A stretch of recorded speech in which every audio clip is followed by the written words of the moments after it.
Welcome to The Better Life with Dr. Mary Ann Pinkston.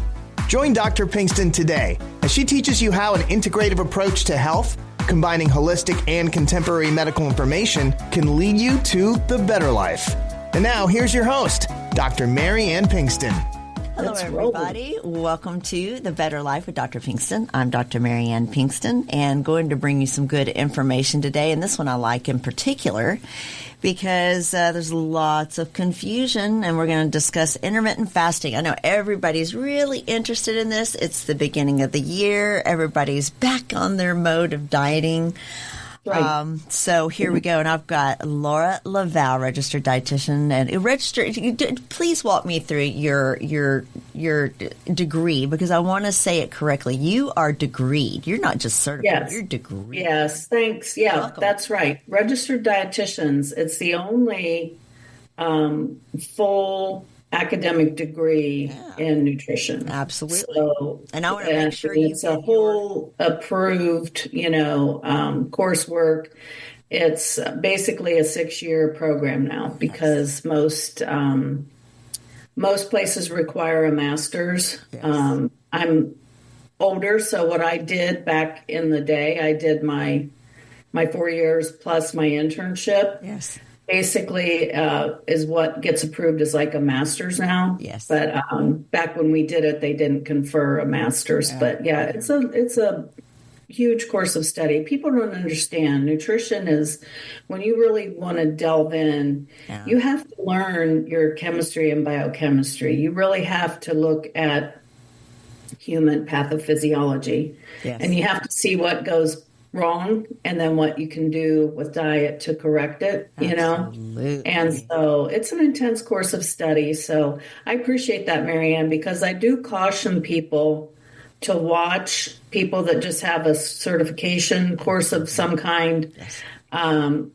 They've gained some knowledge and they're trying to share that knowledge, but they don't always have the full background of health conditions. Yes. And they don't know sometimes where they're making recommendations that could potentially harm somebody, Absolutely. So everybody is everybody's an authority today, right? I mean, everybody seems to know, have an idea. And well, there's so many online programs and everything. Sure. And a lot of people, it's with good intentions.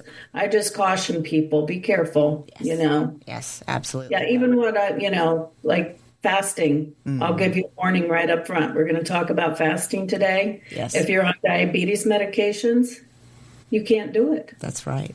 That's right. So, well, let's jump in. Without guidance, anyway. Yeah. Absolutely. We've got a little bit longer for those of you who are kind of used to the hard 26, 27-minute stop. We've been able to expand our time a little bit, which makes it so much better, because I feel like I'm cutting people off, and we're going to have a little extra time to go over these things. A very important topic.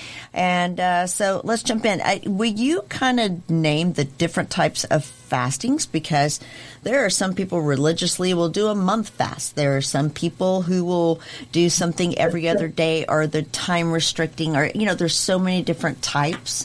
So if you would kind of define intermittent fasting and what it really means. Yes. So that's exactly it. Fasting has, a lot of religious faiths incorporate either voluntary or, mandatory fasting into their religious practice. Yes. It's interesting to me because when you do fast, you do get a renewal of your mind. Yeah.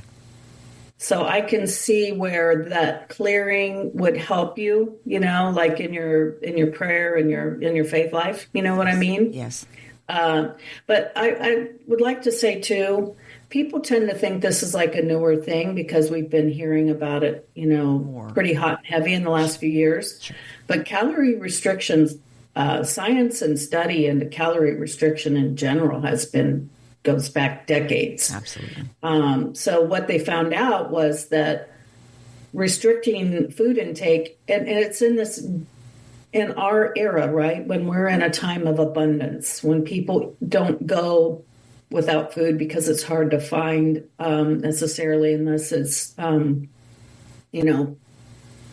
people that are, don't have much income and can't have food.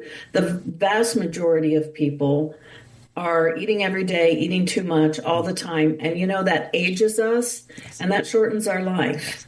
So calorie restriction, going back decades, they found that it gives your body the break that it needs from this modern abundance that we have, and actually extends life. And so that's kind of a hot topic right now too, is longevity. Everybody's trying to figure out, how to have more longevity. Calorie restriction is one way. So think of fasting as a method of getting your body out of eating, so many calories all the time. Absolutely. That's what it comes down to. And so there's total fasting. So total fast means you don't eat at all for at least a period of, say, like 24 hours. Yes. Some people will stretch that into 1, 2, or 3 days. Religious fast, like sometimes can go on longer, but that's one method. Then there's been adaptations, like every so often, don't completely fast, but just eat in a more narrow window so you don't eat as much. That's called time-restricted feeding or time-restricted eating. So that's what a lot of people are doing now, where you squeeze your eating window down to, say, between 11 a.m. and 6 p.m. Right. So you don't eat in the morning and you don't eat all that long evening, of course, during sleep. Hopefully you don't get up and eat. That's always one of the worst things that can start to happen to people when they start to get so disrupted in their sleep patterns, and they'll wake up and feel like eating at night. Yes. And that's an important thing that it came out in all this study as well, is we can't fight our human circadian rhythms. Right. We're an animal like all the other animals. You know how animals instinctively go into the cave and things like that? Well, we're more influenced by the sunrise and sunset and all the things in nature than we realize. So when the sun comes up and it's daylight hours, all your hormones for handling nutrients kick into gear. That's when your body is set up to be able to digest and to absorb nutrients. Just look at it that way. Right.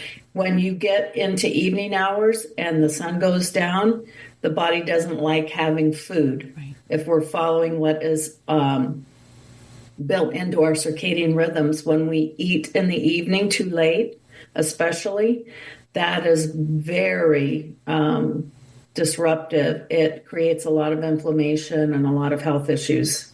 So it's following circadian rhythms as well. Right. So there's other, like most people know the 5-2 fasting, which is a specific method. You eat normally 5 days a week. 2 days a week, you eat very restricted calories. So this is a difference between that and intermittent fasting or time-restricted eating. I feel like a lot of people use those two interchangeably, which really they aren't. Intermittent fasting is, let's say, 2 times a month, I decide to do a total fast. That actually qualifies as intermittent fasting. You know what I mean? Yes. Time-restricted eating is what a lot of people are doing. And they just daily. Eat whatever they want in that short window, Right. Whereas with the 5-2 fast, in that short window, you eat only 500 to 600 calories if you're a female, 600 to 800 calories for men. Okay. That's not very much. That's not much No. at all. Right. No. But it does have study on it, and, it does a great job for weight loss for people. Right. I think it was like a 2021 study on the 5-2 fasting method. And they compared it, I think, just to regular calorie restriction and exercise program. And there was a lot more weight lost on the 5-2. Is it muscle, though? That would be the caution. That's the other thing. Well, I guess we can kind of get into some of the studies on the intermittent fasting. Uh-huh. There was one of my studies that I used to cite, and was from some time back. What they did was every other day fasting for 3 months. Mm-hmm. That would be a little much, I think, but it actually preserved lean mass. Wow. There you go. It's because what happens when we fast? and I guess maybe we should kind of cover that, Please, that would be great. the autophagy part, right? Yes. So one of the things that happens when we fast is that our body goes into cleanup mode. Mm-hmm. And that's just so incredible to me that, your body actually has cleanup processes where your little waste proteins will get eaten up and cleared from the body. Right. That's the autophagy process. Yes. Our body will make, it causes stem cells to get generated. Mm-hmm. It causes a substance in our brain to get generated, the brain-derived neurotropic factor, which renews our brain cells. So that's how cognitively, the mind is renewed from fasting. Yes. But so I just wrote out the list of everything that was found to happen during that every other day for 3 months. Great. Increased fat oxidation. What does that mean? Your fat cells are breaking down. That's what you want, right? So therefore, weight loss. Right. Well, then the rest of these are all the things that contributed to that. You get improved insulin sensitivity, your blood sugar comes down. Those two things, when those happen, that's how your body is able to lose weight and break down those fat cells. It's constant high insulin, which is so pro-inflammatory, that is what people are battling when they're eating a typical, American diet. There just tends to default always to too many carbs. Mm-hmm. And that's very pro-inflammatory for the body and creates insulin resistance. Yes. So when you do the opposite, you get back into insulin sensitivity again. Right. One of the hormones that does that is something called adiponectin, and adiponectin production comes up when you fast. So growth hormone production can be tested in a blood test, the adiponectin. So I love that, and I like to test that frequently. So absolutely. That's exactly right. It can be. Absolutely. And then all your inflammatory markers come down. Right. So you'll see improvements in things like CRP, So, but growth hormone, that's another thing. On a 2-day fast that I have a study on, growth hormone goes up. Well, what is growth hormone? Growth hormone helps you, rebuild and maintain your muscle. Mm-hmm. So that's super important. If there are people out there that are really into anti-aging, things that you can do. Some people will take things like sermorelin as you get older to help your growth hormone production, which is great. Well, you can also get growth hormone production with fasting. So, that's great news for people that, a lot of people out there can't afford all these different fancy things, Absolutely.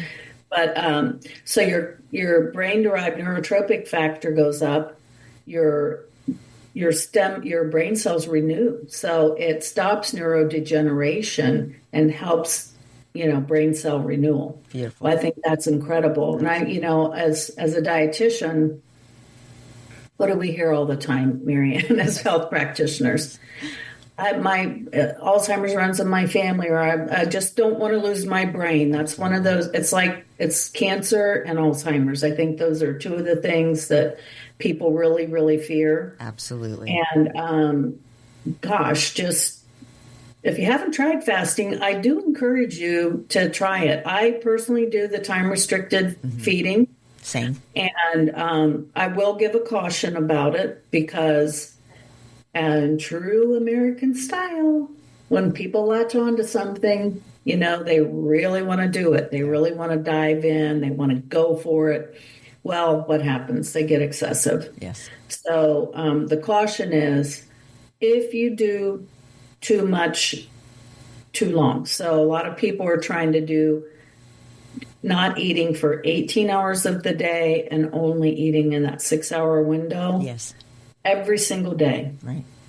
And that can start to skew your chemistry and make it go in a bad direction because that's too extreme. It is. So what they're seeing happening with that is it's a stress on the body. So your cortisol levels will start to go up. And what happens is people, your body needs glucose. Your brain and your cells need glucose. Mm-hmm. So the method to get it when you're starving, when you're not, which is basically what people are doing, they're starving themselves too much, Right. Right. is you break down muscle because there are amino acids that can get converted into glucose. Mm-hmm. So you start to break down your muscle and your triglycerides go up. I've actually seen people have really high triglycerides when they're fasting. Yes. It's because the body's churning and breaking down, like crazy with the amino acids to try and get some food. It's a sense you're not getting enough of what you need. That's it. So it's going too extreme. So really, when you think about this, it used to be when I was a kid, you wake up, you had breakfast, mm-hmm. you have lunch, you have dinner, maybe you have a little snack in the evening, not every night. So what are you doing? You're eating between like 8 in the morning and maybe latest 8 at night. Right. You have a good, solid 12-hour fast at night. Right. That's even huge. Perfect. Right. And you know what? Yeah. If you can extend it to 14 hours, 14 mm-hmm. in that range seems to be like the perfect number, really. If you're going to do it regularly. Yes. I think you could do the 18-6s if you do them a couple times a month or something, mm-hmm. But you just have to watch your chemistry. So it's a good idea if you do have someone that you can work with, if you're regularly fasting, try and check those labs and make sure you're not starting to go in a wrong direction. But I think, doing that 14 window is just right. Perfect. Great. Yeah. Great. Thank you for I hear patients many times who have the alternative ways number-wise. They have the 16-8, they have, the very various ways of doing it. And what is the right way is always the question they'll ask me. And given the studies, it can be all over the place. So thank you for defining that. That's yes. And you know what I tend to do, just to give a little kind of a practical pointer, because I guess, the bottom line is I'm telling you that as a, health profession person who follows the studies are very, very strong on the benefits of fasting. Yes. And I really encourage people to do it. Absolutely. But the practicalities, so now I say, well, don't do it too often. Okay. Well, what would be too often? Well, this is what I'm saying, 14 to 16 hour window, maybe a couple of days a week.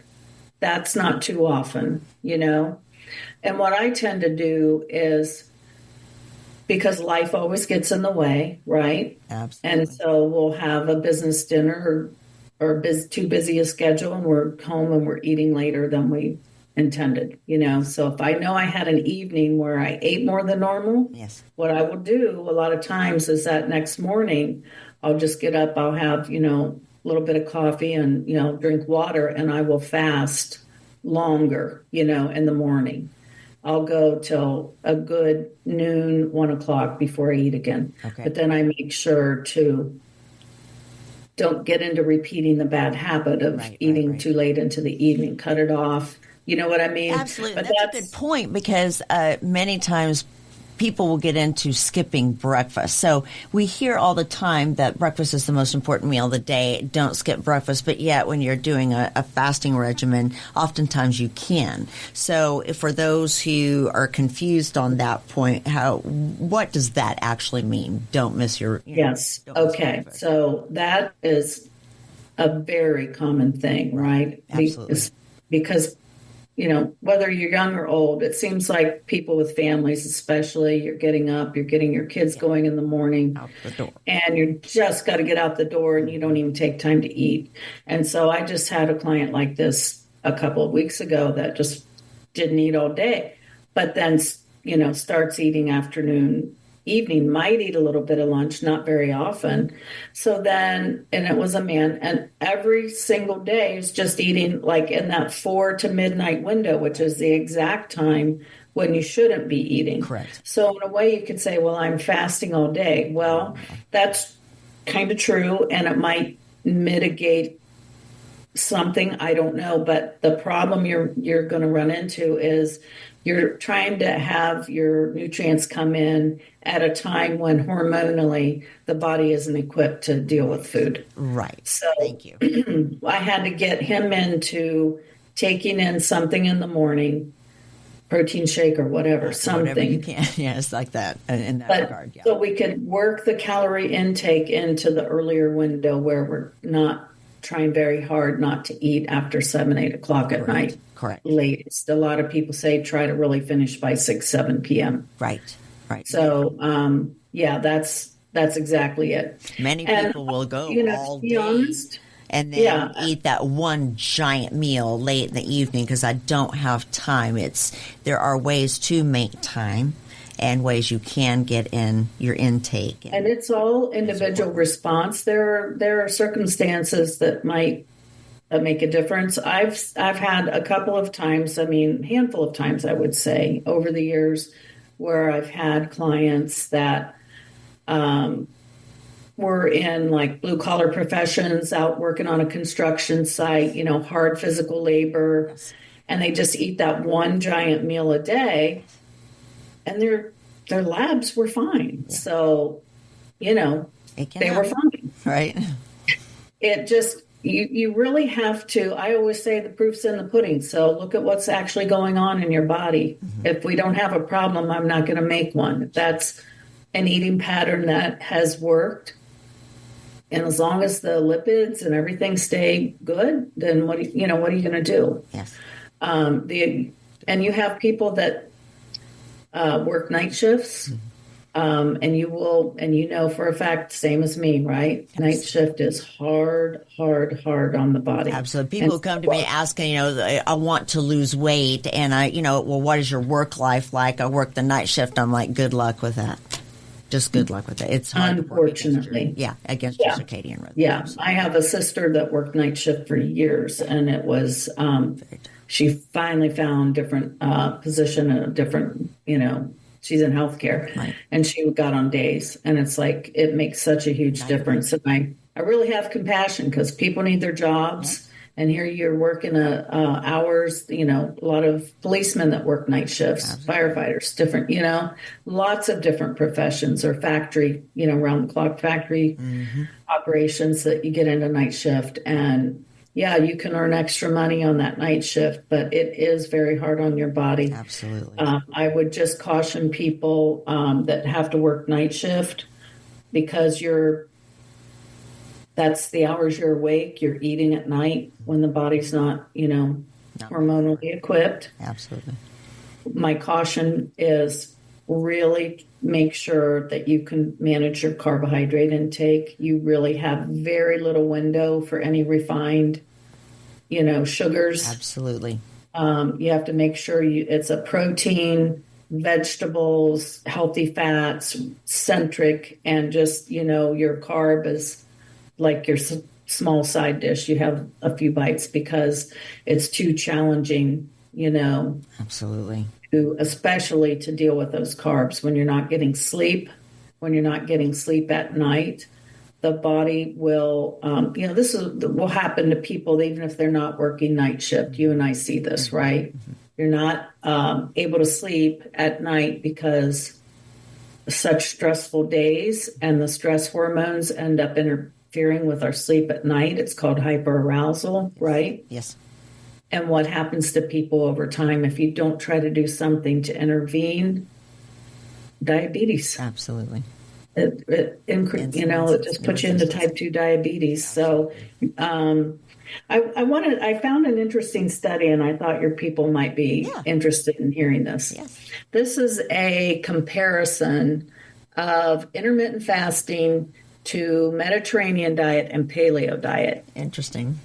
Very interesting. I was so psyched when I came across this because paleo is one of those diets out there that has really persisted. Yes. And some people don't do too bad on paleo. It can be pretty good. Mm-hmm. So interesting. This was 250 people. And what they did, they didn't assign they allowed people to self-select what they would rather do. Mm-hmm. And that in and of itself was pretty telling, because which of those three diets would you guess that more people chose? Intermittent fasting, Mediterranean, or paleo? I would assume Mediterranean, honestly. I would have thought paleo, just because it's persisted. It tends to be pretty popular, but it was the intermittent fasting. Oh, wow. Okay. And after I thought about it, I thought, well, I do have quite a few people that like fasting because they don't want to they don't like cooking. They get aggravated by having to deal with food. Like, fine, I won't eat. I wouldn't know anything about that. I don't know if that's what it was or not, but yeah, 54% of the people chose the intermittent fasting diet. I thought Mediterranean just because a lot of physicians and a lot of data recently is. Yes, so 27% was that was Mediterranean, and it was like 17% on the paleo. Mm-hmm. And they did this for a year, and they also they encouraged them to make sure they exercise, and they allowed them to choose if they want to do just like regular exercise or the high intensity intermittent training. They gave them information and coaching, and then they were kind of on their own for a year. And the main outcome on it was that they were looking at were just the typical things, but mainly they were looking for weight loss. Yeah. In a year's time, the intermittent fasting group had the most weight loss. So I think that would kind of be encouraging to people. With exercise in general, or what kind of exercise? With whatever they self-selected as exercise. Interesting. Yeah. Wow. So the intermittent fasting group lost about 9 pounds. That's not a lot over the course of a year. So I think what tends to happen is that people wane, like they're real enthusiastic at first, and then they just tend to not do it as vigilantly as they did in the beginning, and so some weight will tend to come back on. Yes. And people do also have to remember, if you're looking to lose weight and you're going to do something like intermittent fasting, you're going to do like my daily diet is carb managed. So I wouldn't call it low carb. It's not. I eat carbs, but I eat small portions, of the high carb foods, just potatoes, rice, I eat small portions. So you fill up on your protein, eat larger portions of protein, a ton of non-starchy vegetables, tons. I just posted a picture of my plate last night on my Facebook because it turned out so pretty. It was a turkey dish, and it was some potatoes in it, but, lots of vegetables it was like a skillet hash. Yeah. Then I put raw vegetables on the side. So it's vegetables that's my daily eating, and that's what we try to teach people to do. Yeah.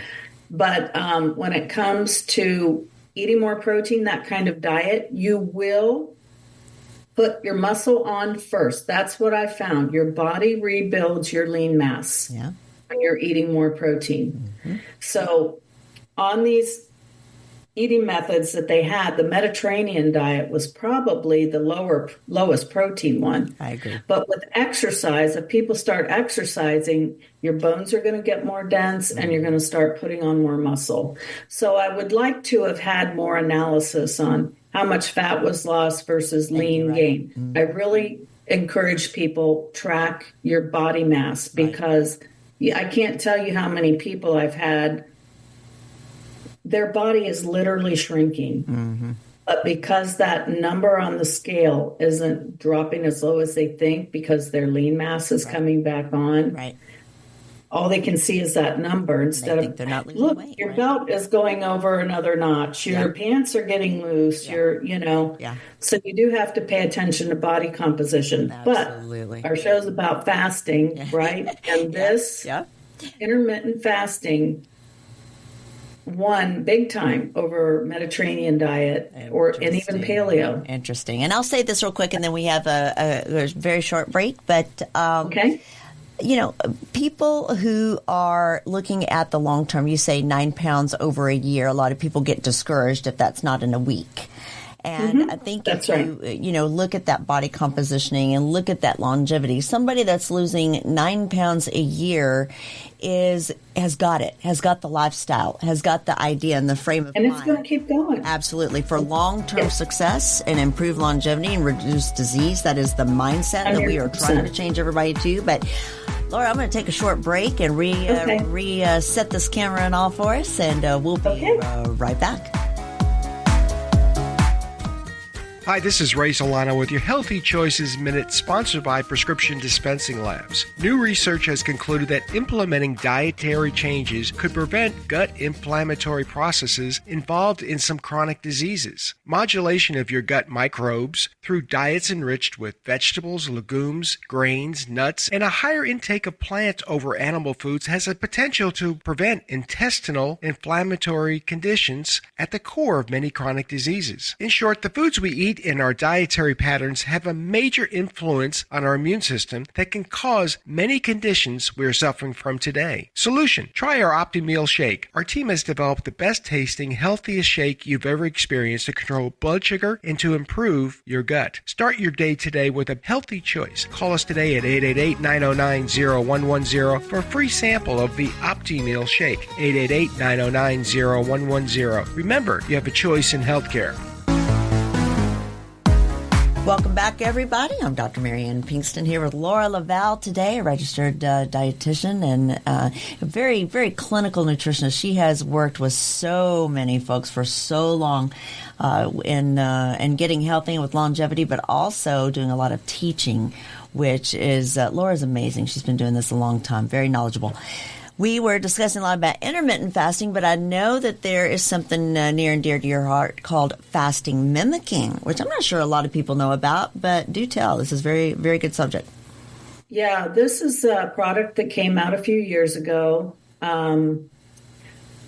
Intense study on looking at fasting at the USC Keck school, and incredible research that they've been doing. So the theory here was, okay, fasting is so incredibly beneficial, and I really encourage people to try it. If you're on diabetes medication, sometimes you can even work with your doctor. They'll help you lower your dose, or maybe just not take it for the day that you fast, right. Depending on the type of medication that you're on. The theory was, would there be some way we could develop some foods that people could intake to sort of trick your body into thinking it's fasting? And that's why they call it fasting mimicking. So it's the brand name is Prolon, and that's the one that has all the studies. And it's a kit, and it's soups and little crackers and little nut bars, or the fasting bars they call them. Right. What they did, they figured out that they call it nutrient sensing. When you take in protein, your body won't go into autophagy. So it's very low protein. It's more fat and some carb. And then they have the drink, and they have, some vitamins and the fish oils that they recommend you take. It's all in a little packet. It's all laid out by day. Very turnkey. So the first day you're taking in around 1,100 calories, I think it is. It's lower calorie than most people eat in a day. Then the second day you're down to 800 calories. And the third day is the lowest calorie day. And then it slowly works back up over the fourth and fifth day. The kits are gluten-free and dairy-free. Great. So then you do a 5-day fast. And what they have shown is the really huge beneficial impact with the autophagy and how much stem cell production you get, to the point that it's been shown to be a beneficial thing for anybody that's battling cancer, believe it or not, to do these. They're coming up with a whole special program for another kit for people with cancer. And I would just tell you this, our athletes love Prolon. Yes. They love the rejuvenation that they get with it. I have clients that literally absolutely love doing this kit. Now, it's not a piece of cake for a lot of other people, however, I have a lot of people that do it that say, oh, it was rough getting through that third day, And one of my big things, and you've seen my talks, Marianne, one of the big things I always want people to know, I don't care what diet it is you're doing. If you're trying to live on kale, there can be a side effect to that. Exactly. There really can. Yes. So what is the caution with the Prolon? Anybody who has reactive hypoglycemia, they have to be very cautious trying this kit. Like, I wouldn't want you to be out driving. And I know this from firsthand experience because everything that I recommend to clients, I try to do myself so that I know what it's like. Yes. And I have true reactive hypoglycemia. I've had it from a very young age. Yes. And I can't do the Prolon kits. Wow. I've tried them like 2-3 times. Yeah. My sugar just drops out. Yes. I've got to have that protein. Wow. So my blood sugar drops, then I have to eat something to get it up, then you blow the fast. Right. So it's because it's some carb in there with no protein and not quite enough fat, I think, that, my blood sugar drops. That's why, but I can do the intermittent fasting, no problem. If I don't eat it all, it's better. Interesting. No carb, no nothing. Interesting. Then my blood sugar will hold. Interesting. So I still have a method, thank goodness. One of the things I wanted to mention on fasting is because one of the things that they found with the fasting mimicking diet is it will go after visceral fat. Beautiful. Which is the deep fat that's very high risk, very, very bad for us. Abdominal fat that people, right? The abdominal Yeah. fat. Yeah. So it's more effective. And so what they found is they recommend doing one kit per quarter. Okay. So every 3 months you do a 5-day fast. Okay. And over time it's helping people with their blood sugars that have been trending up. It's bringing those down. So, I just think it's another nice way. People have to find what works for them, basically. Absolutely. So I wanted to talk about it as an option. Not everybody can do it like I can't, but we have clients that just absolutely love it. Absolutely. It's changed their life. Absolutely. Just doing those once a quarter. That's easy. So, that's really not asking a lot once a quarter like that. Yeah. So what I wanted to look at then, I became curious. Well, what about does regular intermittent fasting, not doing the fasting mimicking, does it go after visceral fat? Mm-hmm. And so there are some conflicting studies on it. Maybe not quite as effective. I found one study, what they did, because remember with the fasting mimicking diet, it's low protein because that's how your body gets into autophagy. Mm-hmm. And that's another thing I wanted to mention for people that tend to eat lower carb, like what we recommend, and you're eating more protein, your body does need a break from even protein every now and then. Yes. And that's one of the things that fasting can help. So this was a study that did intermittent fasting with, they called it protein pacing. So kind of lower protein within the intermittent fasting. Nice. And when they did that, then again, it went into more visceral fat loss. Interesting. So there's something about being lower protein that can help that. But that was comparing to just a regular calorie restricted diet. But the weight loss was more, and it goes after visceral fat loss. Which is the most important. Yeah. Yes. Yeah. Absolutely. So that's the real risky, deep fat that's not on the surface. It's under your muscle, and it packs around your organs, and it really increases health risks. Absolutely. And generally, the way you go up, the way I've seen be on a day-to-day basis, what's effective for going after that is finding your sweet spot on your carb. Definitely modifying carbs down, and that will start to get into that fat too. Absolutely. But you can boost it with these fasting methods. Absolutely. Gosh, that's great information. I would love to see that study. So that is great information. I was I get on the Twitterverse, I call it. Almost every day I scroll, I see what's going on. Yes. And somehow I got on like a low, I know what it was about. It was having to do with Ozempic, and the GLP-1s. Yes. And it was like a discussion. People were like wanting to be critical of the Ozempic. And I know there's ways you can do GLP-1s that are fabulous. If it's some people, we just need to go there. Let's just put it that way. But the whole discussion was all these people saying things like, I've done low carb for years and started exercising and I lost, 50 pounds and I've kept it off. And, different people might throw in, say, keto or this discussions, but the general trend was low carb, higher protein plus exercise is kind of the ticket. Yes.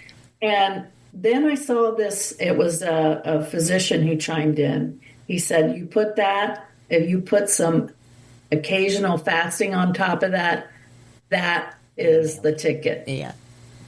So how about that for very good. And for reasons like you say, we just need a little break to allow our body to do the cleanup, and that is body compositioning at its best. Again, something that I try to hammer into my weight loss patients is, like you said, don't watch just the scale and the number. You want to, you can drop a ton of muscle in water, and do that very quickly. And you think you've lost a lot of good weight. You're going to turn around, gain all of that back plus more. You've really put something very detrimental in your plan. It's not actual good weight loss. So, people need to really pay attention. That is great. Well, and it's just because we're also in such a time of abundance, like I was saying, where even people who are pretty diligent, on a good, healthy, what I call, carb modified diet with that formula, protein, non-starchy vegetables, healthy fats, and the bulk of your meal, the main thing that you're eating, and the high carb foods being like your little side thing. Yeah. Over time, people still tend to, put some weight back on. It's just because of ebbs and flows on food. Right. So that's where the fasting can help be a reset, even for those people. Yes.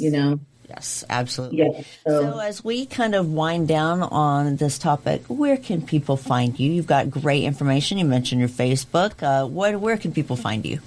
I'm not a huge online presence. I'm terrible, Mary. You're not terrible at all. I don't even have a dietitian Instagram yet. I'm just on Facebook okay. and in our clinics and whatnot. But my little Laura LaValle nutritionist Facebook page. But I'll tell you, that brings me to a point, because what I tend to post on there, I show, my plates that are the formula of success that I think works for most people. Yeah. And what I've seen in practice in years, that's the formula that will work for 95% of the people, Yes. So fasting mimicking diet, they still don't have a claim. They don't allow it for weight loss claim yet. Mm-hmm. Why? Because you'll tend to lose, say, I've had people lose 7-8 pounds in those 5 days, but then that tends to come back on. Mm-hmm. So this is one thing I wanted to say. So I give a lot of low allergen diet tips on my Facebook page. Why? Because it is another factor that can really be messing people up, and they didn't realize that they had reactivity to wheat or gluten, that they have reactivity to dairy.